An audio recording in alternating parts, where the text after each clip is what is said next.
Yo siempre creí que se podía en este sentido la virtualidad, ¿sí? Si bien sé muy bien que durante muchos años el Nación tiró alguna serie de especializaciones virtuales completamente, si bien era para gente ya formada, este desafío para aquellos que se estaban formando, ¿sí? Pero bueno, como dice Eugenio, hubo que tomar un montón de cosas para poder llevar adelante las prácticas. Perdón, Diego, Bueno, quiero decir algo, sí, Eugenia. A mí también, a veces, cuando tengo un montón de nenes, hablándote al mismo tiempo en el secundario, también me resulta un desafío, pero quiero comentarle, Eugenia, a mí también me resultó un desafío personal, más allá de las prácticas, en este momento conectarme a 30 alumnos que estaban con las 30 cámaras apagadas, no sé si a vos te pasó, y con los 30 micrófonos apagados también. Y eso también fue un desafío, fue diferente, pero también sí, fue un sí, desafío, porque es muy difícil la situación también. Supongo que a todos les sí, habrá pasado, ¿no? sí. Sí, sí, por Este, supuesto, le están hablándole a letras. Eso lo hablamos. Ustedes ahora ven las claro, letritas, ven los nombres o ven alguna foto y sí, bueno, pero atrás hay gente escuchándolos, aunque no respondan, porque ha habido sí, prácticas en donde los alumnos no responden absolutamente nada. Pero bueno, era algo que podía ocurrir. Era algo que exacto. podía ocurrir. También en este punto y otra de las preguntas que hicimos, ¿cuál sugerían los estudiantes que era el tiempo o el mejor tiempo de una conexión? Nosotros pusimos varios tiempos. Todo el 70% dijo que una conexión óptima para mantener la concentración y por un montón de variables era de 60 minutos. Así que bueno, ahí ya tenemos también, yo personalmente pensaba que era de menos, yo creería que con 40 minutos, bueno, el 70% pone que 60 minutos es lo más óptimo, hay algunos que por ahí pone 80 minutos, pero también es otro dato a tener en cuenta, ¿sí? Yo personalmente creo que 40 minutos y hacer un corte es necesario, pero ellos ponían que 60 minutos, ahora tienen que hacerse cargo los estudiantes porque lo respondieron, digamos, ponen que entre 60 y 80 es el tiempo óptimo de conexión. Bueno, ese otro dato también que nos ayuda un montón a esta cuestión.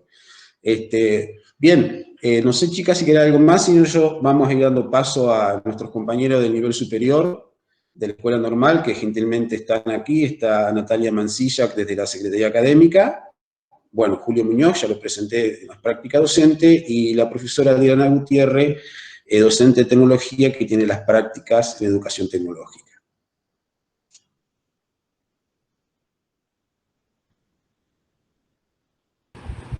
O tienen un poquito de vergüenza mis compañeras Adriana y Natalia, así que voy a arrancar yo.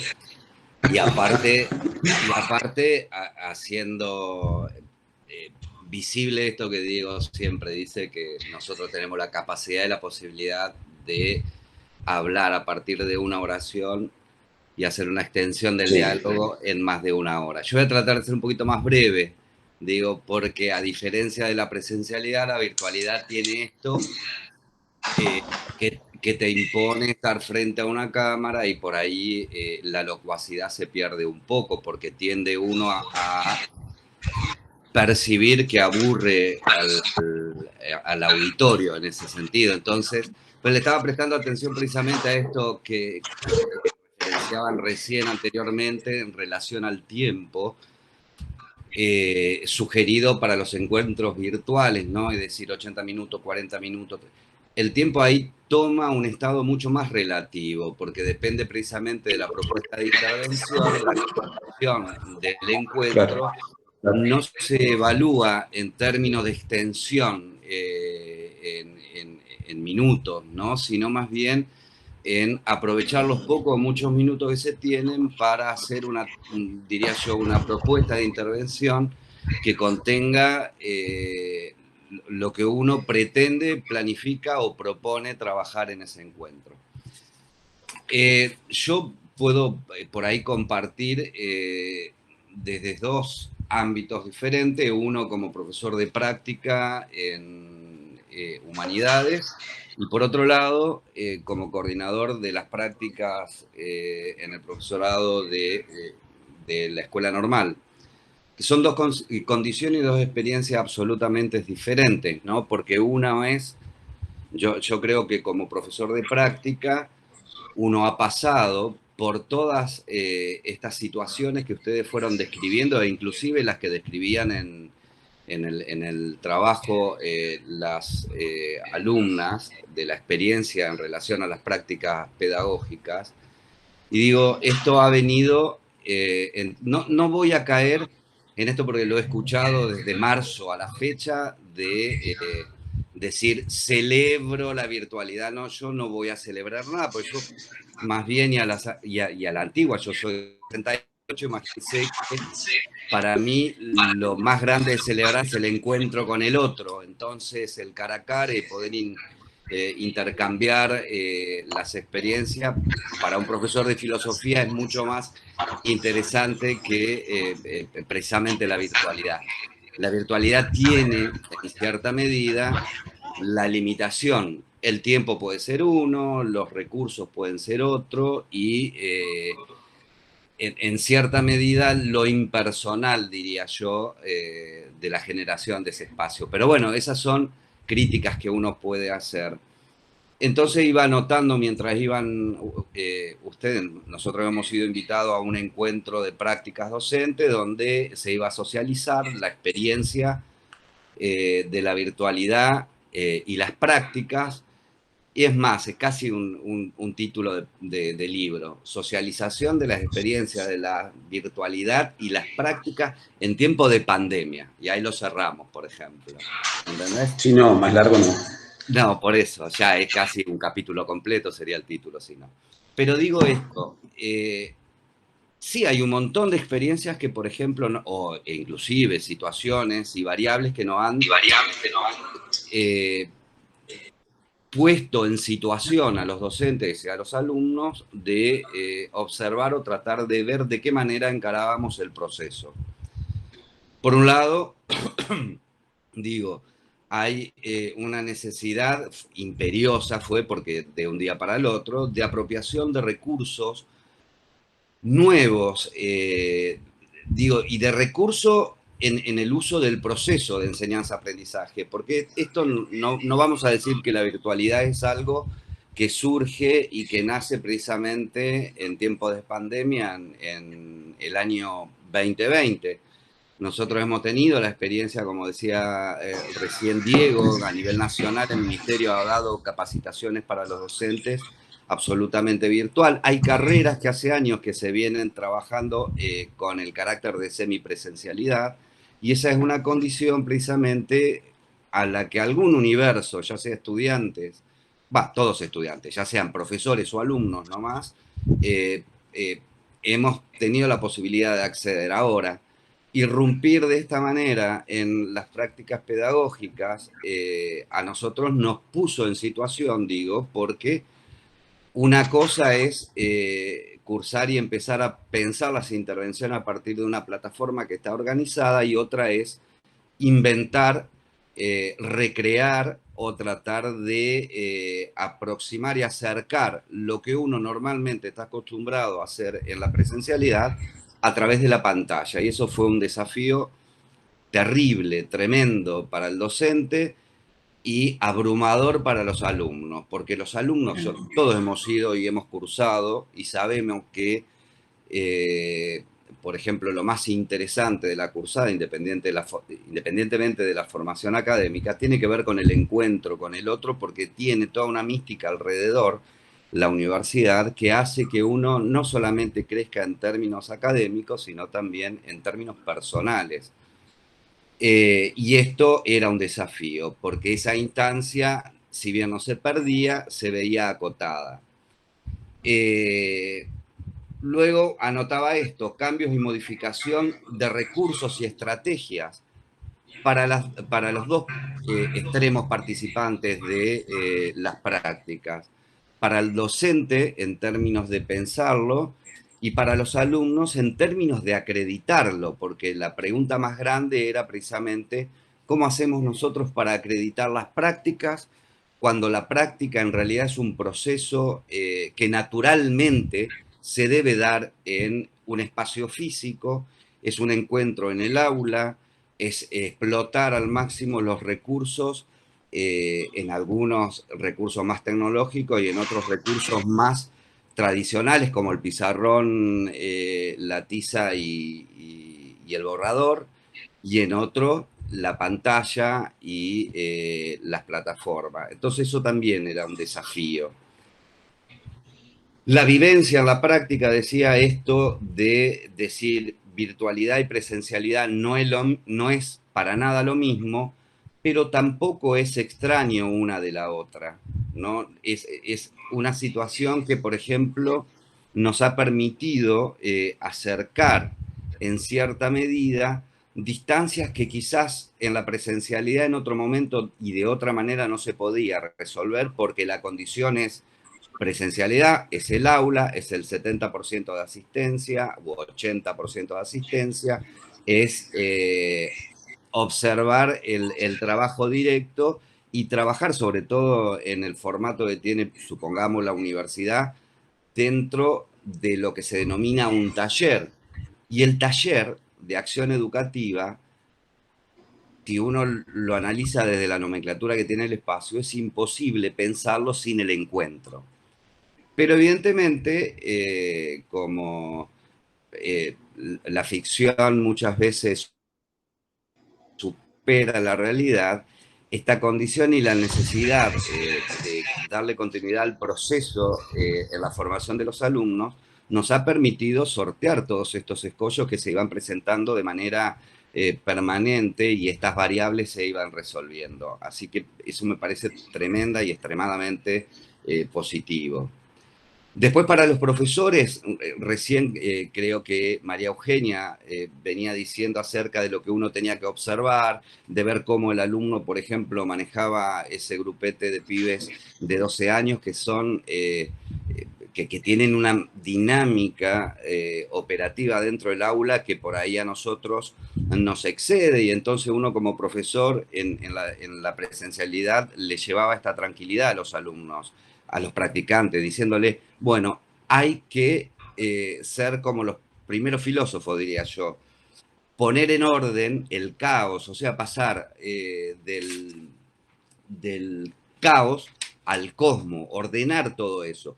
¿Y eso cómo se ordena? No a los gritos, no se ordena pegando un golpe en el escritorio, sino básicamente haciendo una bajada de los contenidos en la propuesta que permita cooptar la atención de los alumnos. También, y comparándolo, Mónica decía, en relación a lo que decía María Eugenia, que el otro desafío extremo en la virtualidad tenía que ver con el silencio que atravesaba el aula virtual con los micrófonos apagados o con, que esto a mí sí me enloquecía, o con el signo del correo, o como vemos ahora, la M y la N. No sé quién es M y no sé quién es N, porque tiene millones de posibilidades de ser. Puede ser María, Mónica, Martín, no sé, Mariano, puede ser Nora, Nélida, o ninguno también.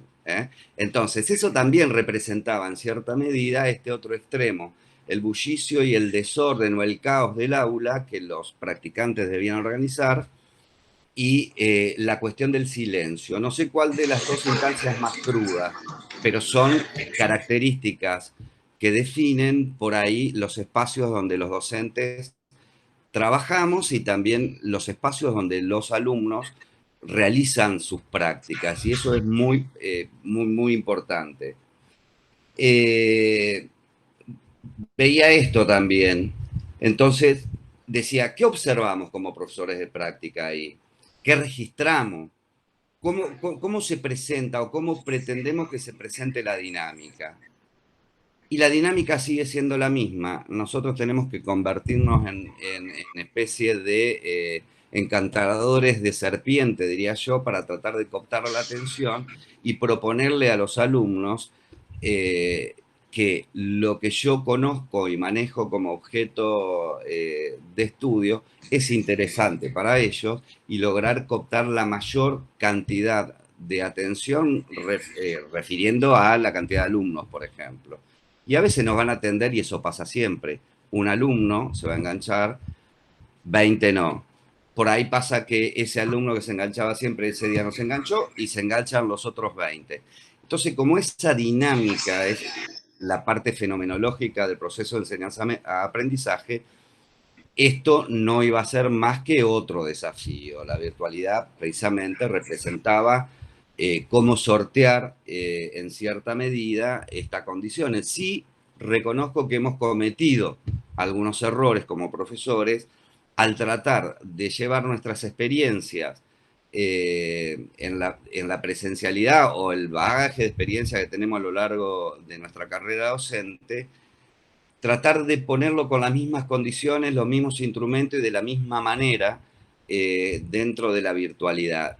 Y cuando uno compara la virtualidad de aquellas carreras que están pensadas para lo virtual, lo nuestro estaba lejos de esa organización, sino más bien estábamos como desesperados a que el encuentro virtual sea y tenga las mismas condiciones y la misma calidez que la presencialidad.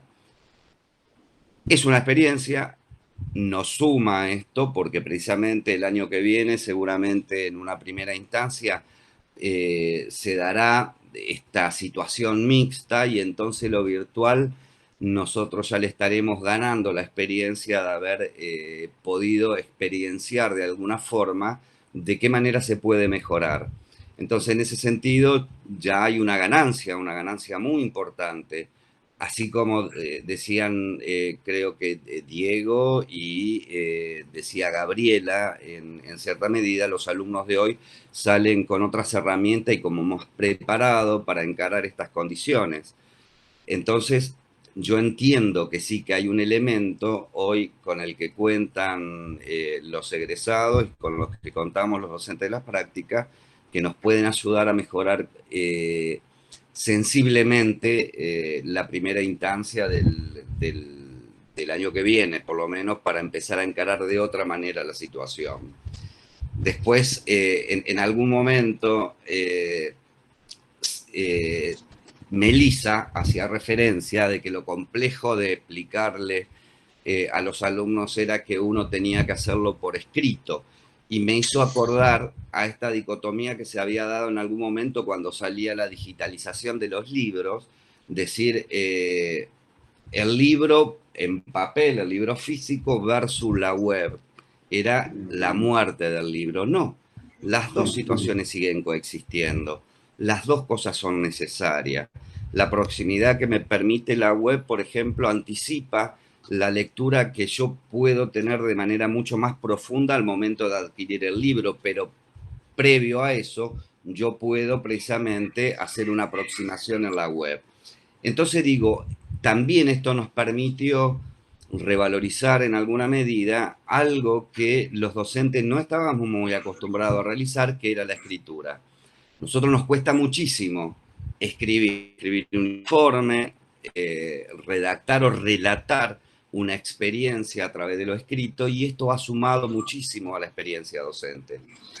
En este sentido, nos ha sumado la posibilidad, inclusive, dentro del campo del aspecto de evaluación, poder observar los procesos de nuestros alumnos y dejar un registro que nos permita, al momento del cierre, promocionar y acreditar las experiencias y los aprendizajes que estos alumnos han realizado durante el proceso. Eso es más que valioso. Por eso rescato en este sentido, diría yo, lo que más le ha sumado en términos generales esta experiencia de la virtualidad es precisamente volver, diría yo, a valorizar en cierta medida la palabra, que es lo que atraviesa en términos generales e inaugura el encuentro en el proceso de enseñanza-aprendizaje. Por un lado, para poder dar cuenta en términos de apropiación por parte de los alumnos, y por otro lado, por el lado docente, dar cuenta del proceso que fueron o que fuimos registrando en la observación de las prácticas de estos alumnos. Esto lo digo en términos generales, más o menos compartiendo esto de la socialización de la experiencia de la virtualidad. Después, desde el cargo como coordinador de práctica, yo he tenido la posibilidad de nutrirme de esta experiencia precisamente a través de cada uno de los profesores del profesorado, porque la inmensidad y la cantidad de experiencias que ellos le han aportado al campo de la práctica realmente es increíble.